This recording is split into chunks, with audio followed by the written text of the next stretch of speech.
Welcome North Central Washington to another exciting episode of Network TV. I'm your host, Jenny Rojanasatian, Executive Director of NCW Tech Alliance, where we use this show to spotlight some of the innovation happening across our region, including inside of nonprofits. Today, we're going to shine a light on the heartwarming work being done by the Wenatchee Valley Humane Society. In the director's chair for only a few months, Executive Director James Pumphrey is already making a powerful impact at the nonprofit.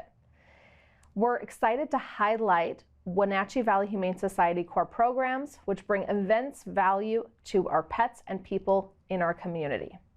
At the Humane Society, they believe in pro-pet and pro-people. Their animal welfare programs are grounded in best practices and scientific evidence, always ensuring the highest standards of humane care. The ultimate goal? To bring pets and people together and keep them together. One of their key services is their clinic, which provides high quality, affordable, and accessible veterinary care. Everything from your routine checkups to surgeries and treating specific conditions like eye infections. They ensure that our furry friends receive the medical attention they need. They also run a very successful adoption program. By engaging in open conversation-based processes, the Humane Society ensures that the needs of homeless pets are matched perfectly with the lifestyles and expectations of prospective pet owners. Every adopted pet leaves the shelter with the essential medical care already taken care of, including neutering or spaying, initial vaccinations, and a microchip.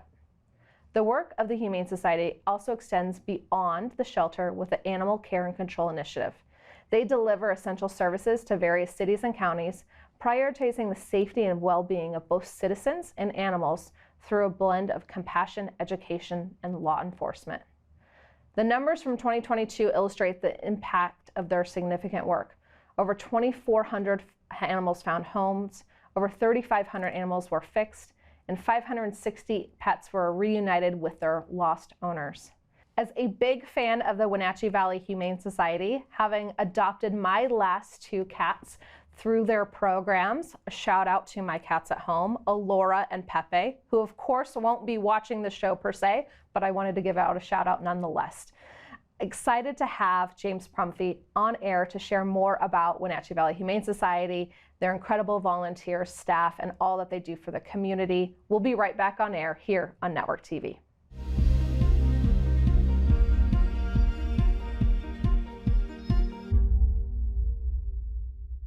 And welcome back to Network TV, where today's episode we're diving into the Wenatchee Valley Humane Society with Executive Director James Pumphrey.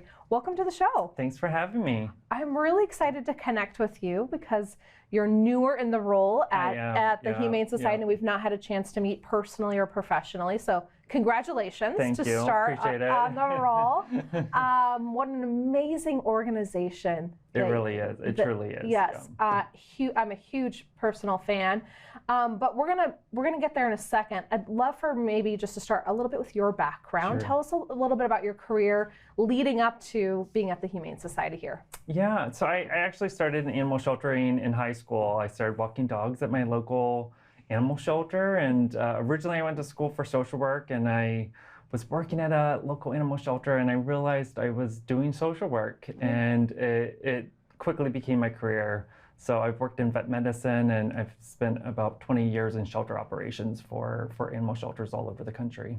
Where were you last? Where did you move into Wenatchee from? Yeah, so I was in Las Vegas, my last role, and I also worked for the Dave and Cheryl Duffield Foundation in Reno, Nevada, and it is a wonderful foundation that supplies funding to a number of animal welfare organizations. So from the city a big city, a very active city, up to Wenatchee, Washington. What drew you to our community in this position in particular? I think it certainly was the area, very beautiful, but it also was the organization. It is an organization with comprehensive services and very progressive services for animal shelters, and that was really appealing to me. We also have animal care and control, and that having everything all in one house was really appealing. Okay. Well, let's kind of break that down a little bit. As Wenatchee local, I take those things hand in hand, but obviously it's not in a lot of communities. Tell me a little bit about the services you provide and why that's unique compared to, say, other communities. Sure. Yeah. So having animal care and control is unique under one umbrella. That's really important. Also having a veterinary clinic, that is actually quite unique. Most shelters don't have a veterinary clinic. They don't have veterinary services. And then also being able to have a behavior modification program and having behavior staff. That's actually like the top 1% of shelters. So it was huge when I was looking at opportunities to have really well-rounded services that were going to speak to the physical, emotional, and behavioral needs of animals. Well, I guess kudos to the Wenatchee Valley Humane Society for being so progressive and building that ecosystem. Going back to your social services, it's that full, well-rounded support system for animal care. Correct. And often, like what we're finding, so animals don't just have one condition. They might have a behavioral condition and a medical condition, and why we're able to provide the continuum of care for each of those items. Tell me, you serve so many pets and people. We do. Annually. I talked a little bit about the high stats in the opening, but maybe you can touch on those broadly again. How many types of pets are you serving every year? We serve about 5,000 animals a year, slightly under that, in terms of animals that come into our facility, into our shelter services. In terms of calls that our officers respond to, I mean, you're talking about 350 plus a month that they're responding to. And some animals, because of our officers, never actually even have to come into the shelter. We'll find them, they'll have a tag, they'll have a microchip. We're able to scan them right in the field and take them home without them ever having to go to the shelter. And that's that continuum of care that we're able to provide, is if we can avoid them ever having to go to the shelter, that's a win. Yeah. And I know you've partnered with local tech company, Pet Hub, to have really great digital ID tags where if another individual finds a lost dog and scans it, they QR can code. Also get that animal right back. Yeah. So deploying more people out in the field, really, through cell phones. Which is really innovative as well. Yeah, and it's a real visual identifier that, hey, I have a home, and just scan this little code and you can get me back home. It's great. This wasn't on the questions, but I want to stray there for a second. Why is it important to license your pet and for them to have tags? One, it will get your pet home if needed. It is also, so licensing came out of the need to ensure that animals were rabies vaccinated. We're lucky in our area that we do not have a rabies issue, and a large portion of that is rabies control, and licensing ensures that. So safety of people and pets. Yeah. So get your pet licensed, and that way they rabies vaccinated. Rabies vaccinated. Let's talk a little bit about the mission of the Humane Society and maybe how that's evolved over time. Yeah, and I would say this is probably for our industry as a whole. It used to be that the best thing that we can do for animals is to bring them into the shelter.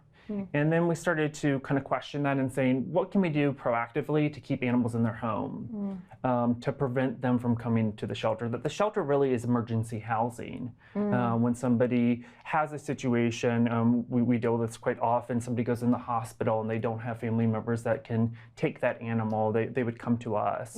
That is emergency housing.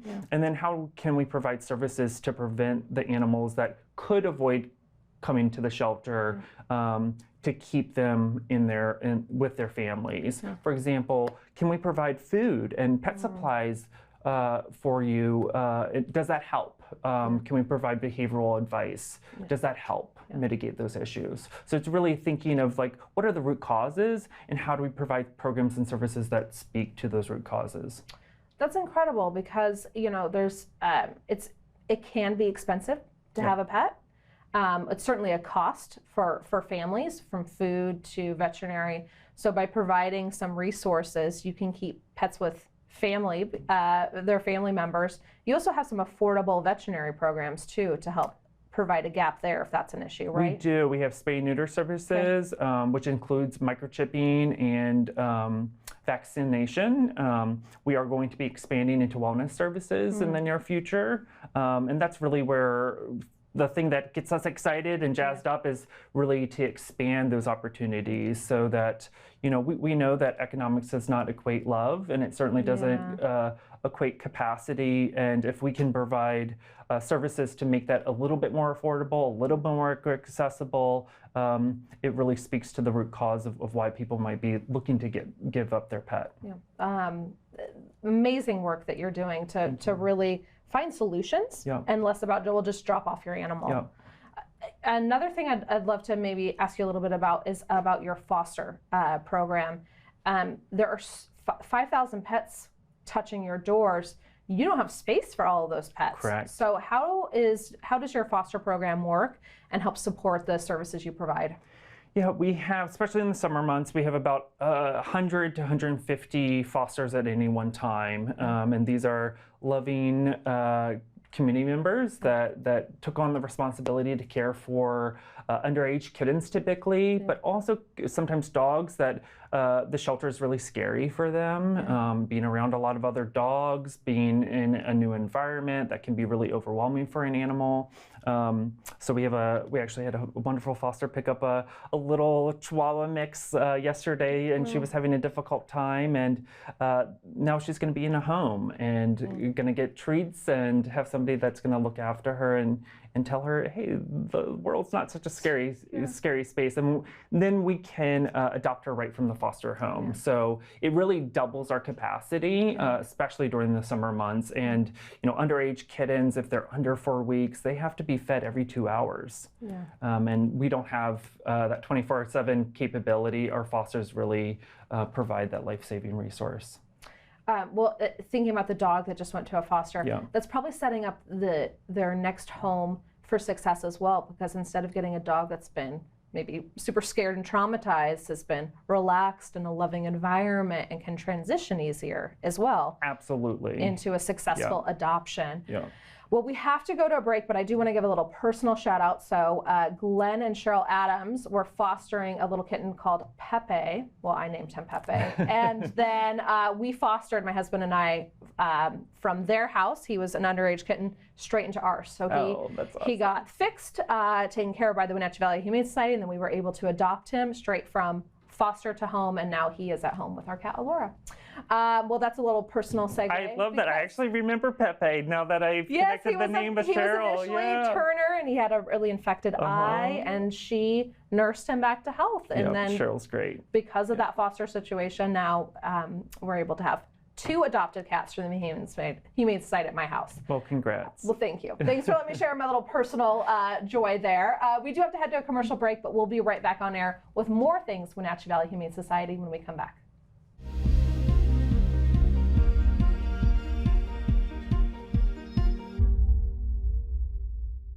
Welcome back to part 2 of Network TV, where we've been diving in all things Wenatchee Valley Humane Society. I even got to put in a personal shout out for my cats, Pepe and Alora.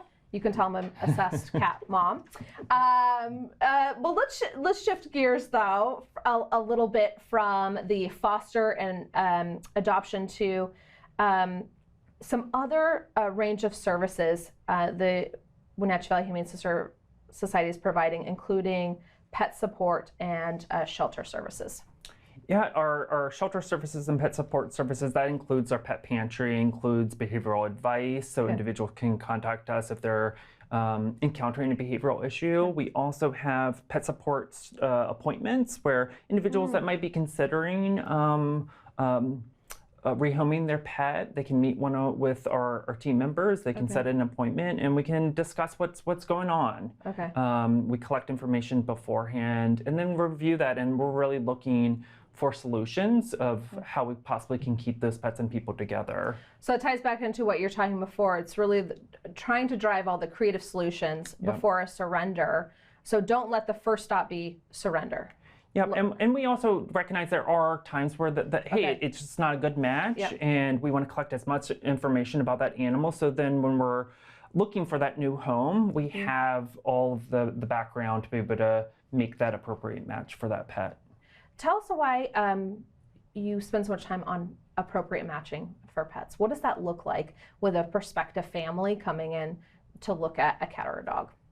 Lifestyle, that matters a lot. You might be looking for a couch potato, or you might be looking for a hiking partner, and we have plenty of hiking pals. They're otherwise known as huskies. Okay. So if that's what your lifestyle looks like, then that's going to be a really successful long-term match for the pet and the people. We recognize there's different personalities of people and there's different personalities of pets, so we want to make sure that works well together. But really, we're giving people information and allowing them to make the best decision for their families. Cats and dogs aren't the only thing that is adopted out of the Wenatchee Valley Humane Society, though. Tell me about other pets that you are periodically or regularly supporting. Rabbits for sure, and guinea pigs are probably the third and fourth most likely animal, and then we'll take in horses, we'll take in chickens. That's not our regular. Typically, we get that from our field services. Okay. But that they do come in, and then we're able to find them homes pretty quickly. How do you partner with some other organizations in town in terms of outreach? I'm thinking about Firehouse Pet Shop in particular. Tell me about that. Yeah, so Firehouse is a great partner. They provide really a great value to our adopters, where they can go there post-adoption and obtain a number of different goods and discounted food. They also partnered with us on adoption events, and we just really cherish that relationship. There's other great businesses in town who have pets available through the Humane Society as well. Can you tell me a little bit about those? Yeah, we have PetSmart. They have some cats, and then Firehouse also has one of our cats up for adoption. So we're happy for that, and we're really lucky. We have a number of partners, Earthwise and Cascade Veterinary Clinic. They will see our animals after hours. And we're really grateful for that. Animal Hospital, also a great partner of ours. So many partners to make all of this work happen, and it's partners and donors who are really essential to keeping any nonprofit going. So let's talk a little bit about donors, sponsorships, and a really important event you have coming up, the Oscars. Yes, our annual gala. But monthly donors are key. Being able to know that we have that $5, $10, $15 monthly donor is really important. It allows us to know, hey, we can expand this program, or we can invest in the future to better support our community. And we have so many partners because it does take a community to provide resources to pets and people. Our gala we're really excited about. It's September 23rd, and so we're in the planning stations of that currently. We are looking for sponsors for the gala, but we're also looking for live and silent auction items. I love the theme, Oscars. What a fun way to bring animals into a gala event. What can people expect if they are attending the Oscars Awards Gala? Great food, cocktails, good music, red carpet, and then puppies and some kittens too. So we'll roll them out. Some VIP guests. And then I think a really engaging live auction. We're really excited about that. And then learning a little bit more about the Humane Society. That's wonderful. So what I heard from you is that you can donate as little as $5 a month on a monthly contribution, and that really dives into your success. So you don't have to be $1 million donor to be supporting the Wenatchee Valley Humane Society. Yep, that $5 monthly donor, it's really key. It really helps sustain us. So don't sign up to donate today, but if you can't donate, you can also volunteer. You absolutely can. We have a great group of volunteers that work in a variety of different areas, from preparing surgical packs so that we can do a number of surgeries at our vet clinic, to feeding and cleaning animals, to walking them. In our behavior modification program, a huge portion of that is volunteers. They run play groups. We have play groups throughout the day for the dogs. So they all get out, they all get into play group together, and it's really sustained by our volunteer corps. I think about all those early 90s movies we used to watch, and you just see the animals in cages and this. But that's not the environment at our Wenatchee Valley Humane Society. Those dogs are going outside. They're getting a lot of love and care. They're being placed in homes for foster if possible. What are the requirements to be a volunteer? So to be 16 or older without a parent, younger with a parent, and really just a time commitment, being able to attend orientation. For certain programs like working in the clinic, there's certain training that happens, on-the-job training. Same with our behavior department. There's certain on-the-job training to keep the dogs safe and people safe, but really just a desire to help out. So, yeah. I love that you have a youth opportunity because there's a lot of volunteer programs, obviously, for safety or whatever, that you have to be 18 and older, but 16 unsupervised or younger with families. And what a great opportunity for families to expose youth to the importance of giving back and doing meaningful volunteer work. Tell me a little bit about where you are in town. So you're the Wenatchee Valley Humane Society, but you are not just in Wenatchee. Correct. Okay. Yeah. So we're South Wenatchee Avenue, and we serve Chelan and Douglas County. Okay. We also support partners in Okanagan. We transfer in dogs from Okanagan regularly to provide them an opportunity for adoption. We have under-resourced communities that we help support. And so it's really looking at how we can expand regionally and provide a continuum of care for animals. So you have a really wide geographic region that you're serving across the two counties, but a beautiful building in South Wenatchee that was remodeled a couple years ago, and it sounds like plans for more services such as behavioral health and extended veterinary care coming online. Absolutely. Once you have a successful gala and some more community support. Yep, definitely. How can people get in touch with you, and what are your general hours of the Humane Society? We're open every day but Wednesday, and we're open 11 to 6. So they can come anytime. Typically Fridays, Saturdays, and Sundays are our busiest time. So if you don't want it so busy, come not on a Friday or Saturday, Sunday. Those are the big adoption days. Those are the big adoption days. And they can also visit our website at wenatcheehumane.org. Perfect. James, thanks so much for coming on the air. Thank you for having me. I really wish you huge success with the Oscars Gala. That sounds like it's going to be a ton of fun. And of course, thank you for all that you're doing for pets in the community. We're really excited for the gala. Thank you. It impacts all of us. Well, it's been a fun episode here on Network TV, talking all things Wenatchee Valley Humane Society. Be sure to support them, whether it's from a financial contribution, a volunteer, or come to one of their upcoming events. It's been great having you here with us on Network TV. We'll see you again next week.